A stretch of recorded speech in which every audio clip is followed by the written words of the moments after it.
Hi, I'm Lisa from Lisa Canning Interiors, and welcome to a kitchen I designed in a cottage on Stony Lake in beautiful cottage country, Ontario. I wanted this cottage to feel clean, inviting, but most of all, be really functional for this family who uses it and enjoys it as a family, but also uses it as a rental property. So it was really important that not only it look beautiful, but perform really well for the many people who come in and use this cottage.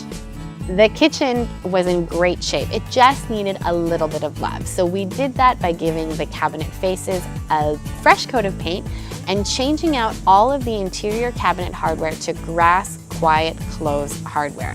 It's very interesting. People often ask me, what's the big deal with quiet close hardware? Why is that going to make a huge difference to a kitchen? But let me tell you, you've got no more slamming doors, no more slamming drawers, and when a cabinet is in great shape, sometimes it just needs a little bit of an upgrade.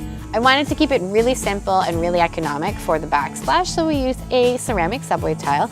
But of course, I didn't want it to be just a normal ceramic subway tile, so we went with an elongated one and also with a matte finish, which is just a little bit more high-end, but still really simple. So we went with a light gray laminate from Bombales laminates to really stretch our budget, but also because it was super durable. This kitchen gets a lot of love from a lot of people as it's used very frequently by renters in the summer. And so we wanted to make sure that it would stand the test of time and perform really well for the owners. I wanted the lighting to have a little bit of character in this cottage. So I went to Bouclair and sourced some really well-priced, really fun, creative pieces for over the island as well as the overhead lighting. Even if budget is a concern, I always argue there's got to be something in the space that is super special.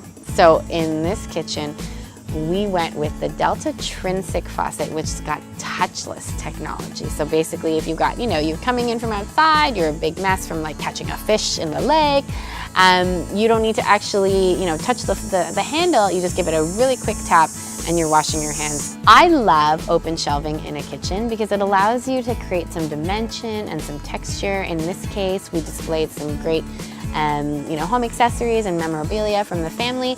And I always find that it provides just a great layer of aesthetic beauty in a kitchen that upper cabinets cannot.